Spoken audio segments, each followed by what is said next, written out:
Jung, tuba player, and we're in his home, and it's on September 3rd, 2003. Lenny's from St. Cloud, Minnesota, and came in the Navy in about 1941, but he's going to talk us through some situations that existed at that time that led him and his brother before him to come in the Navy, and we'll see what happens from here. You got it, Lenny. Okay, well, I knew about the Navy music through my older brother Herb, who joined, I think, in 1936 and went to the Navy School of Music. Well, I graduated from high school in 1937, so I was still in high school when Herb joined the Navy.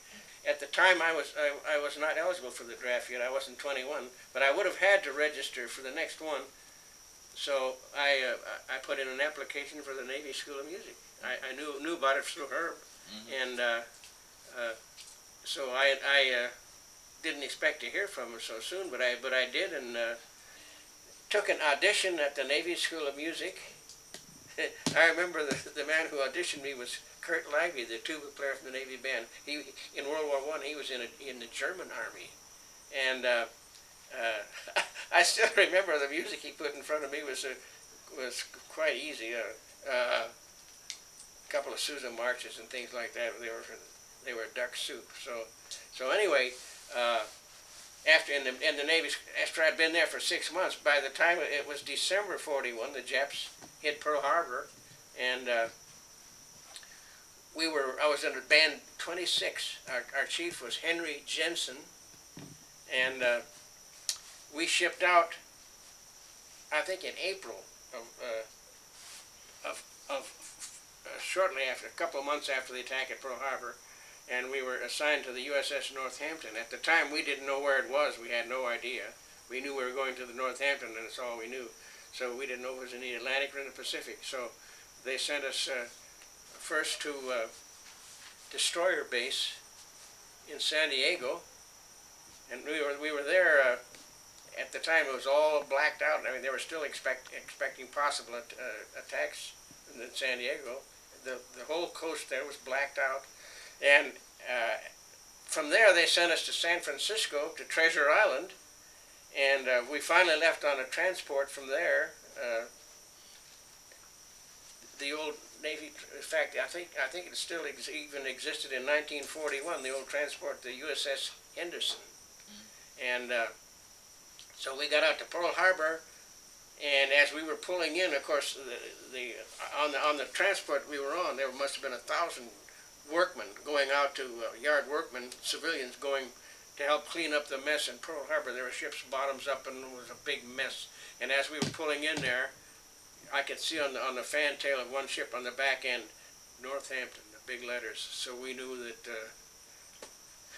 we were going aboard ship, and we didn't know what was in store for us. So to make a long story short, we relieved the band that had been on the Northampton for about 3 years, mostly in peacetime, and they were so happy to see us because they knew that they could go back. They were going back to the States for shore duty, and I think they went. They got duty, I think, somewhere.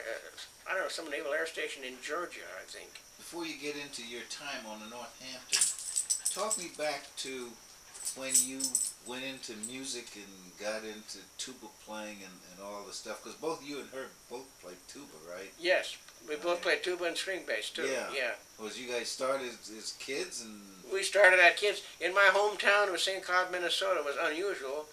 At that time, the population was about 25,000, but it was unusual in that they had a full-time band leader paid by the city. And he usually had what he called a beginner's band and a junior band and a senior band. He's pretty well organized. Yeah, and Herb had been through that band and everything, and that old band leader, his name was G. Oliver Riggs, and he was an old martinet, but he got results. Anyway, that's how we started out in that band, and Herb was doing a lot of dance work, and so was I later on then. So when you joined the Navy and went down to the school, they gave you your transportation and all that stuff, and you got to the Navy Yard there. Give me some sense of what the school was like during your daily business there at the school. I know that guys out of the Navy band, I believe, were your instructors, and it was during their off hours that they came to instruct you. Yeah. Right? Yes, when I got there, it was by this time it was early. It was July in 1941, and I believe the Navy band at the time was up in Toronto at the Canadian National Exhibition, and a lot of the Navy band members who didn't make that trip were there as instructors and so on. And I can still remember. That's where I first met Frank Simonelli.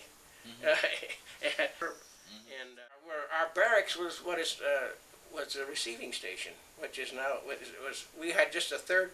I just think it was just a second or third deck. Below us was all fire controlled. But that's our barracks, and what is now the Officers Club is where we had all our rehearsals. Then there was what they call the Navy Annex, a little old-fashioned building there for the little scuttlebutts, the drinking fountain. The man had to put a block of ice in there every day to get cold water. And so we would rehearse with various leaders. And the routine at the school at the time was we had various classes, harmony and solfege and a few things like that. Mostly Navy band members were instructors, and we rehearsed with different conductors. And then when we were finally assigned to a certain band, we were band 26, and we were assigned. He was first musician at the time. At that time, a first-class musician just had a little music light on his arm. Yeah. But the first musician had the first-class crow. He was the first one that had a crow. Anyway, we were assigned to Henry Jensen, and we rehearsed there. And then, of course, then the Japs hit Pearl Harbor, and I think it was April, a couple of months after, when we had to go to California. We went first to the destroyer base and then San Francisco. From there to Pearl Harbor. The minute we got aboard the ship, the Northampton, yeah, our Chief Jensen was still first musician. And of course he knew that that band, that billet on the Northampton rated a chief. And I believe the chief who had been aboard there, that band had been on there for about 3 years, mostly in peacetime. I think his name was Glover, Glover. And Glover said to Jensen, I'm going to have to give you an examination for chief. And he says, Jensen, what instrument did you play? And Jensen said, trumpet. And he said, how many valves did it have? He said, 3. You're okay, you're chief. And Jensen had bought his chief's clothes before he left the States. So he became an instant chief when we went aboard the ship.